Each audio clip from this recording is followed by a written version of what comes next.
난파자들의 밤. 부슬비가 서울 외곽의 낡은 여관 지붕을 적신다. 밤은 깊고 가로등 하나가 규칙적으로 깜빡이며 골목을 비춘다. 303호라는 퇴색한 숫자판이 달린 문 앞에서 카메라가 멈춘다. 문이 천천히 열리고 젖은 검은색 코트를 입은 남자가 들어선다. 한도현. 42의 나이지만 얼굴엔 세월보다 더 깊은 무언가가 새겨져 있다. 그는 코트를 벗어 낡은 의자에 걸치고 창문 쪽으로 다가가 빗줄기를 바라본다. 손가락이 창틀을 따라 천천히 움직인다. 10년 전 이곳에서 시작된 모든 것을 기억하듯이 방 한가운데 놓인 오래된 진공관 라디오. 먼지가 쌓여 있지만 도연은 그것을 닦지 않는다. 그저 바라볼 뿐. 그런데 라디오가 스스로 켜진다. 희미한 불빛이 진공관 속에서 주황빛으로 피어오르고 잡음 사이로 목소리가 흘러나온다. 3, 8, 7, 파랑, 21, 매그너스. 도연의 등이 굳는다. 그 숫자들, 10년 동안 잊으려 애썼던 암호. 그의 손이 천천히 주먹을 쥔다. 손등의 핏줄이 도드라진다. 라디오는 계속된다. 10년의 침묵이 끝났다. 깨어나라, 매그너스. 개체 셋을 회수하라. 제한 시간 72시간. 실패 시 프로토콜 제로. 반복한다. 프로토콜 제로. 방 안의 공기가 무거워진다. 도연은 라디오를 향해 걸어가지만 끄지 않는다. 대신 무릎을 꿇고 라디오와 눈높이를 맞춘다.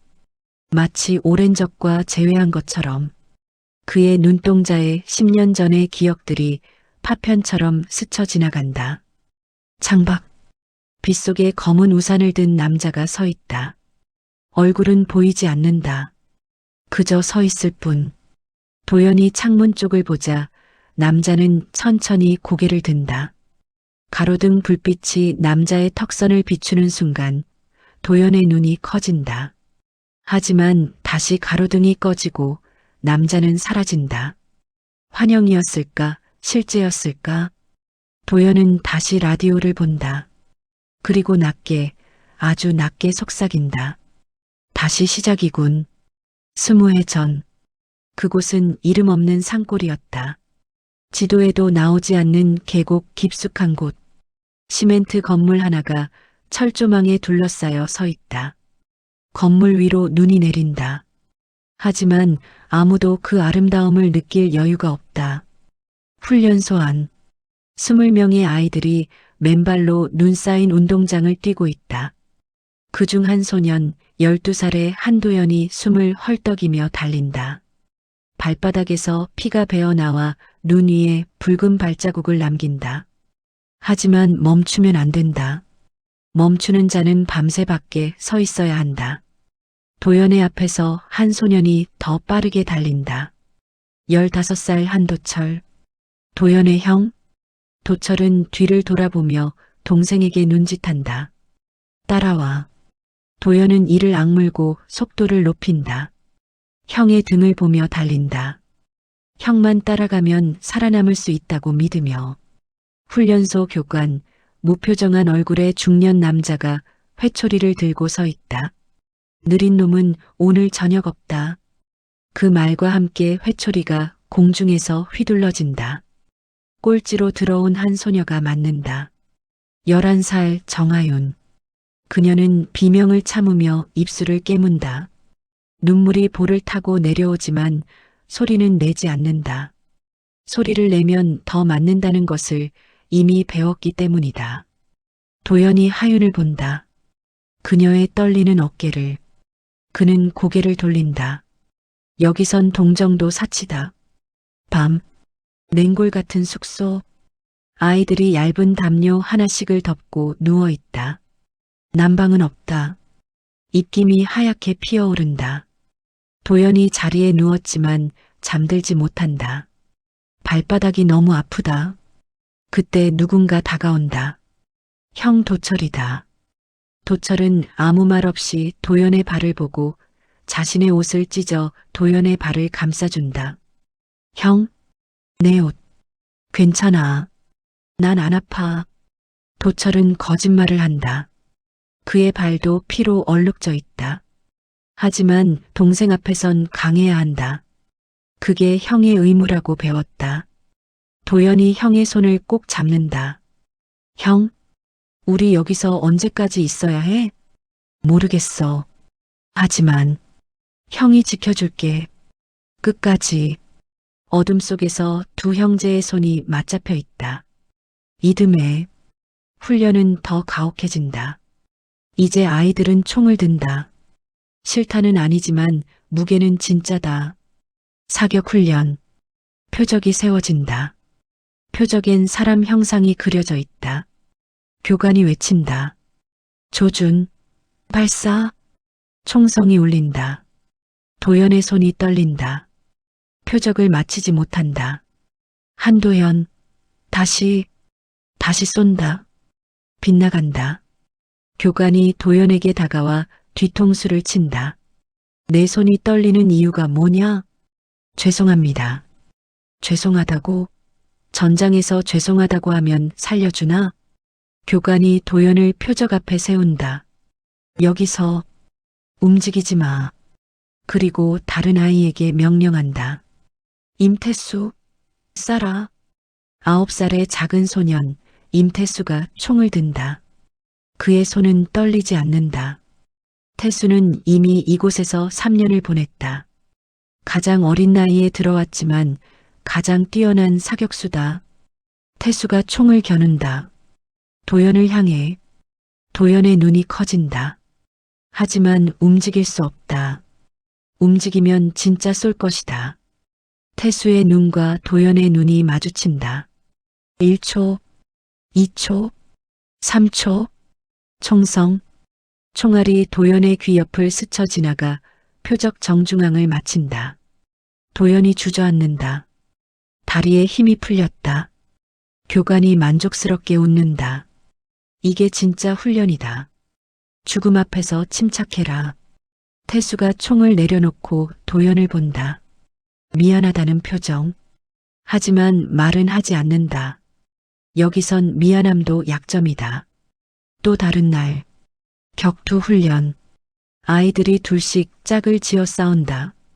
도연과 하윤이 마주선다. 둘 다 13살. 하윤은 작지만 빠르다. 도연은 힘이 더 세다. 교관이 호루라기를 분다. 하윤이 먼저 공격한다. 낮은 발차기. 도연이 피하지만 하윤의 주먹이 옆구리를 친다. 도연이 비틀거린다. 반격 안 하냐? 도연이 주먹을 쥔다. 하지만 하윤의 얼굴을 보자 망설여진다. 어젯밤 숙소에서 하윤이 울고 있는 것을 봤다. 악몽을 꾸는 것 같았다. 누구도 깨우지 않았다.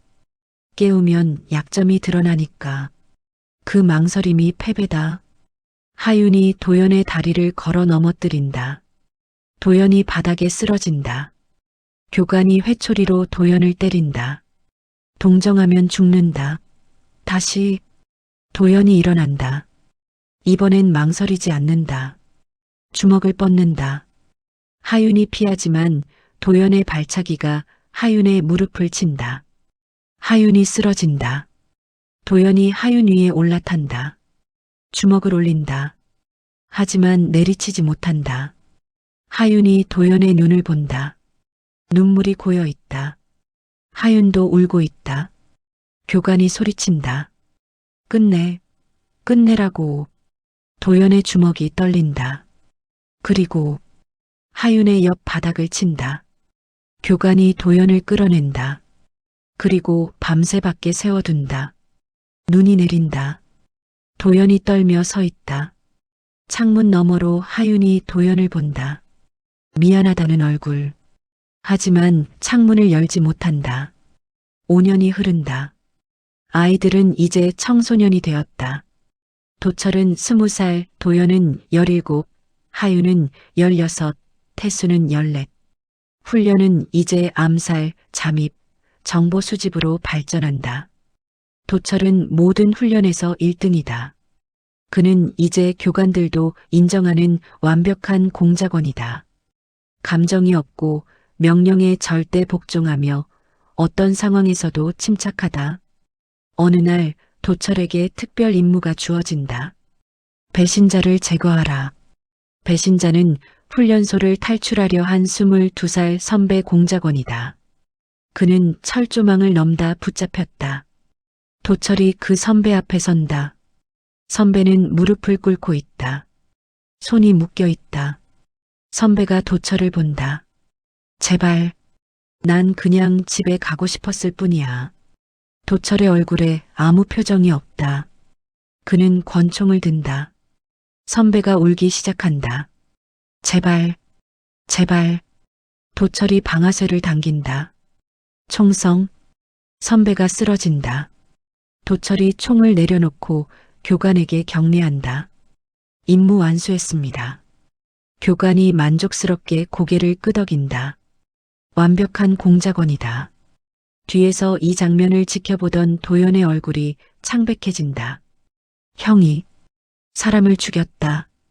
망설임도 없이. 그날 밤 도연은 형에게 묻는다. 형, 무섭지 않았어? 도철이 동생을 본다. 오랜만에 형의 눈에 감정이 스친다. 슬픔 같은 것. 무서웠어.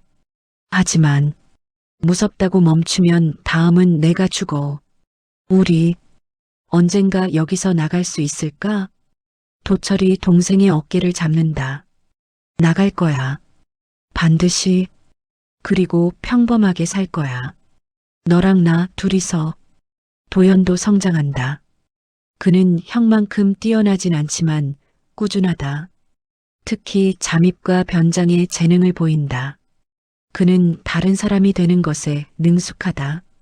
아마도 자신이 되는 것이 너무 고통스럽기 때문일지도. 하유는 심리전 전문가가 된다. 그녀는 사람의 마음을 읽고 조종하는 법을 배운다. 교관들은 그녀를 검은 나비라고 부른다. 아름답지만 치명적이라는 뜻. 태수는 천재다. 특히 기술 분야에서. 그는 14살에 이미 고급 암호를 해독하고 컴퓨터 시스템에 침투한다. 교관들은 그를 유령이라 부른다. 어디에나 있지만 보이지 않는다는 뜻. 어느 봄날 훈련소 뒤뜰 도연과 하윤이 몰래 만난다. 이곳에선 사적인 관계가 금지되어 있다. 하지만 둘은 위험을 무릅쓴다. 벚꽃잎이 떨어진다. 하윤이 손을 뻗어 꽃잎을 잡는다. 예쁘다. 도연이 그녀를 본다. 넌 더 예뻐. 하윤이 웃는다. 이곳에서 처음 보는 진짜 웃음. 우리 여기서 나가면 어떻게 될까? 모르겠어. 하지만 같이 나가자. 약속할 수 있어? 도연이 하윤의 손을 잡는다. 약속해. 그들은 키스한다. 첫 키스. 벚꽃잎이 두 사람 위로 떨어진다. 하지만 멀리서 누군가 이 장면을 지켜본다. 태수다. 그는 아무 말 없이 돌아선다. 가슴 한구석이 아프지만 그는 그 감정을 묻는다. 여기선 모든 감정이 약점이니까. 15년 전 도철이 먼저 난파된다. 그는 가짜 신분으로 서울에 도착한다. 이름은 박준혁. 건설 노동자. 그는 완벽하게 연기한다. 말투, 걸음걸이, 습관까지 모두 남쪽 사람처럼. 도철은 서울의 밤을 걷는다. 네온사인, 자동차, 높은 빌딩. 모든 것이 낯설다. 하지만 그는 표정을 바꾸지 않는다. 감정을 드러내면 들킨다. 그는 작은 고시원 방을 얻는다. 3평도 안 되는 공간. 하지만 그에겐 충분하다. 그는 밤마다 임무를 수행한다. 정보 수집, 요인 감시, 거점 확보. 어느 날 그는 또 다른 난파 공작원을 만난다. 암호로 신분을 확인한다. 올해 겨울은 춥습니까? 눈이 많이 올 것 같습니다. 둘은 협력한다. 하지만 신뢰하지 않는다. 이곳에서도 동료는 적이 될 수 있다. 10년 전 도연, 하윤, 태수가 함께 난파된다. 밤, 동해안. 작은 고무보트가 해안에 도착한다. 세 사람이 내린다. 젖은 옷, 떨리는 몸. 하지만 눈빛은 날카롭다. 해안에서 도철이 기다리고 있다. 5년 만에 보는 동생. 형? 도연이 달려가려 하지만 도철이 손을 든다. 여기선 형제 없어. 난 박준혁이고 넌 한도연이야. 도연의 발이 멈춘다. 형의 차가운 눈빛. 도철이 세 사람에게 서류를 건넨다. 신분증, 주민등록증, 통장. 너희는 이제 이 사람들이야. 하윤이 자신의 서류를 본다. 정하윤, 1989년생, 서울 출생. 내가 서울에서 태어났다고? 그래. 그렇게 믿어. 과거는 없어. 네 사람은 서울로 향한다. 빈 도로를 달리는 낡은 승합차 안. 아무도 말하지 않는다. 도연이 창밖을 본다. 서울의 불빛들. 그는 이곳에서 평범하게 살 수 있을까? 서울. 네 사람은 흩어져 잠복한다. 도철은 보안회사에 취직한다. 그의 임무는 중요시설 정보 수집. 도연은 작은 보안 엔지니어로 일한다. 그의 임무는 통신 감청. 하윤은 대학에 위장 입학한다. 심리학과. 그녀의 임무는 대학생 활동가들 감시. 태수는 PC방에서 아르바이트한다. 그의 임무는 사이버 공간 침투. 하지만 시간이 흐르며 이상한 일이 벌어진다. 그들이 평범해지기 시작한 것이다. 도연은 보안회사 동료들과 친해진다. 퇴근 후 술을 마신다. 농담을 주고받는다. 웃는다. 진심으로. 하윤은 대학에서 진짜 친구를 사귄다. 여학생들과 카페에 간다. 수다를 떤다. 꿈에 대해 이야기한다. 태수는 PC방 손님들과 게임을 한다. 이기면 기뻐한다. 지면 화난다. 평범한 10대처럼. 심지어 도철까지도 변한다. 그는 보안회사 후배를 챙긴다. 밥을 사준다. 조언을 해준다. 형처럼. 어느 가을 저녁. 한강공원. 도연과 하윤이 만난다. 공식 접선이 아니다. 그냥 만나고 싶어서. 둘은 벤치에 앉아 강을 본다. 석양이 물 위에 반짝인다. 하윤이 말한다. 여기 나쁘지 않아. 응, 우리 그냥 여기서 살면 안 될까? 도연이 하윤을 본다. 임무는? 모르겠어. 그냥 하윤으로 살고 싶어. 공작원 정하윤 말고 그냥 사람 정하윤으로. 도연이 하윤의 손을 잡는다. 나도 그래. 한도연으로 살고 싶어. 둘은 키스한다. 10년 전 벚꽃나무 아래에서처럼. 하지만 이번엔 더 절실하다. 이게 마지막일지도 모른다는 걸 둘 다 알기에. 하지만 평화는 오래가지 않는다. 어느 날 도철에게 새로운 지령이 내려온다. 작전 가을. 국회의원 김모 씨 암살. 도철이 서류를 읽는다. 손이 떨린다. 처음으로 그는 다른 세 사람을 소집한다. 비밀 장소, 폐건물 지하. 작전이 내려왔어. 세 사람이 긴장한다. 도철이 계속한다. 하지만 난 하지 않을 거야. 뭐? 이 작전 실패할 거야. 의도적으로. 도연이 형을 본다. 형? 그게 무슨 말이야? 도철이 세 사람을 본다. 처음으로 감정이 드러난다. 우린 여기서 사람이 됐어. 더 이상 기계가 아니야. 난 더 이상 죽이고 싶지 않아. 침묵. 하윤이 조심스럽게 묻는다. 그럼 어떻게 하죠? 사라지는 거야. 네 사람 모두 작전 실패로 위장하고 완전히 증발하는 거야. 태수가 고개를 젓는다. 불가능해요. 그들이 가만 놔둘 리 없어요. 알아. 그래서 죽은 걸로 위장해야 해. 작전 1. 폭우가 쏟아진다. 네 사람은 국회의원 김모 씨의 집 근처에 잠복한다. 하지만 작전을 실행하지 않는다. 대신 도철이 다른 계획을 실행한다. 가짜 시신 준비됐어? 태수가 고개를 끄덕인다. 네. 무연고 사망자 내구. DNA는 조작했어요. 좋아. 그럼 폭발 장치는? 도연이 대답한다. 준비됐어. 차에 설치했어. 하윤, 마지막 송신은? 북쪽으로 작전 실패, 전원 사망 신호 보낼 준비됐어요. 도철이 심호흡한다. 시작하자. 오늘 밤 이후 우린 모두 죽는 거야. 자정, 폐공장, 네 사람이 탄 차량에 폭발 장치가 설치되어 있다. 차 안에는 가짜 시신 내구. 도철이 타이머를 작동시킨다. 10분 후 폭발. 그 전에 최소 1km는 떨어져야 해. 네 사람이 차에서 내린다. 하지만 그때 뒤에서 헤드라이트 불빛, 검은 SUV 2대가 나타난다. 도철의 얼굴이 굳는다. 제기랄. 들켰어. 차에서 무장한 남자들이 내린다. 5명. 모두 북쪽에서 온 제거 전문 요원들. 리더가 도철에게 말한다. 배신자들. 조용히 따라와라. 도철이 뒤를 본다. 동생 도연, 하윤, 태수.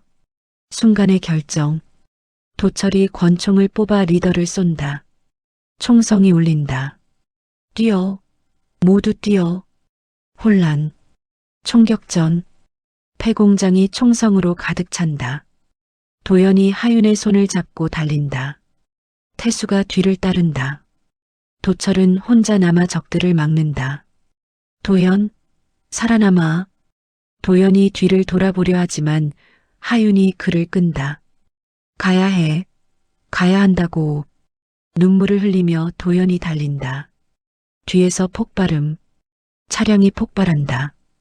불기둥이 치솟는다. 세 사람이 폭발의 충격파에 밀려 넘어진다.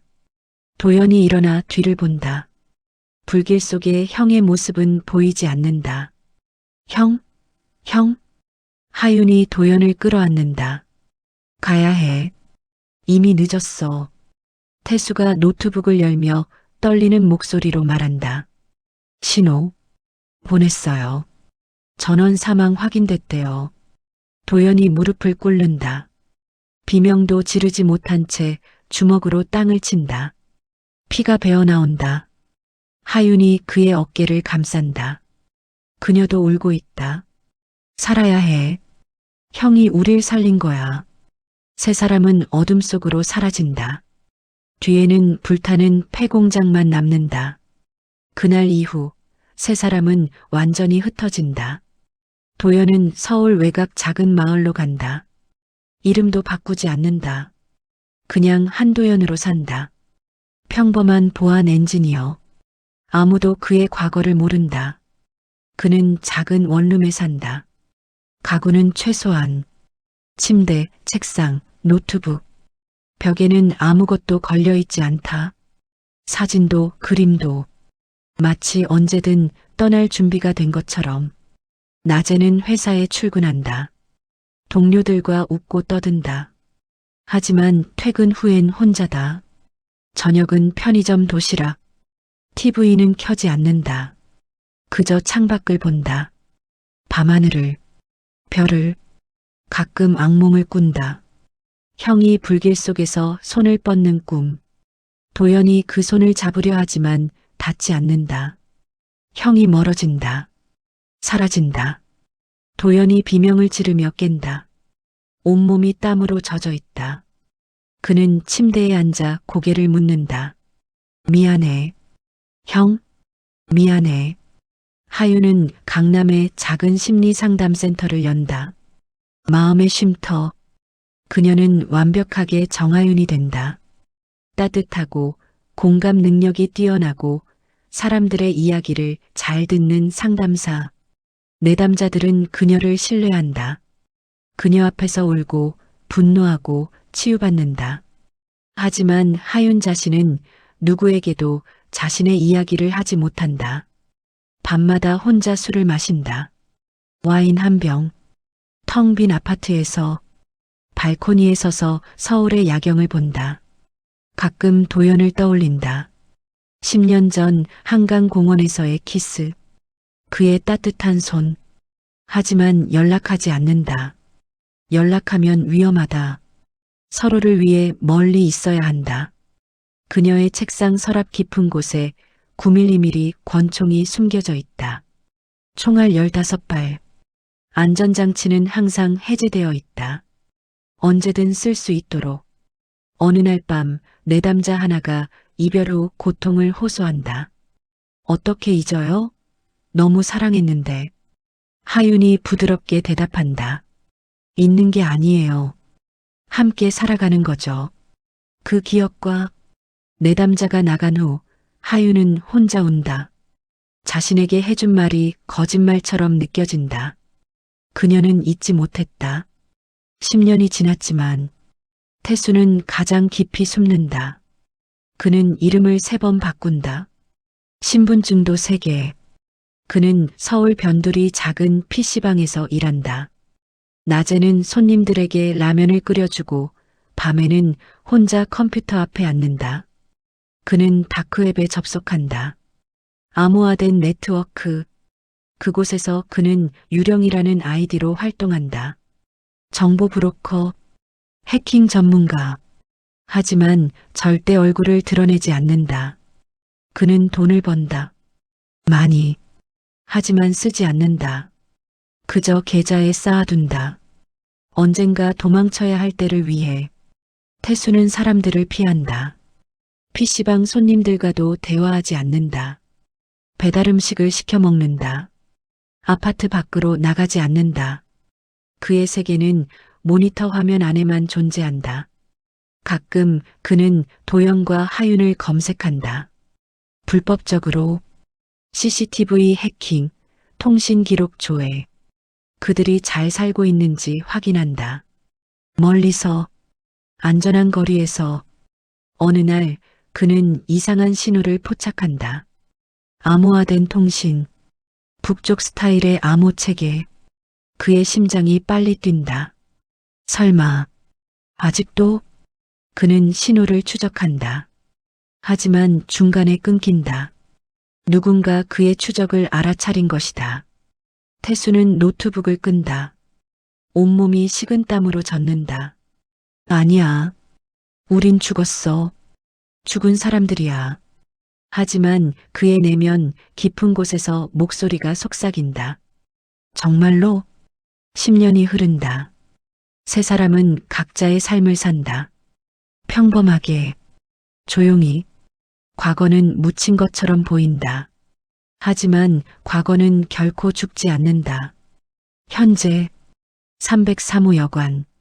도연이 라디오 앞에 무릎을 꿇고 있다. 신호는 끝났다. 하지만 메시지는 명확하다. 깨어나라. 72시간. 도연은 오랜 고민 없이 결정한다. 어차피 선택지는 없다. 움직이지 않으면 죽는다. 움직여도 죽을 수 있지만 최소한 싸워볼 수는 있다. 그는 방 구석에 숨겨둔 가방을 꺼낸다. 10년 동안 한 번도 열지 않았던 가방. 지퍼를 연다. 안에는 권총 한 자루, 예비 탄창 3개, 가짜 신분증 2개, 현금 500만 원, 그리고 낡은 사진 한 장. 사진 속에는 4사람이 있다. 도연, 하윤, 태수, 그리고 형 도철. 10년 전 난파되기 직전 찍은 사진. 4사람 모두 웃고 있다. 거짓 웃음이지만 그래도 웃고 있다. 도연이 사진을 오랫동안 본다. 형의 얼굴을. 그리고 사진을 다시 가방에 넣는다. 그는 권총을 꺼내 장전 상태를 확인한다. 총알 15발. 충분하다. 코트를 입고 모자를 쓰고 다음화에 계속됩니다.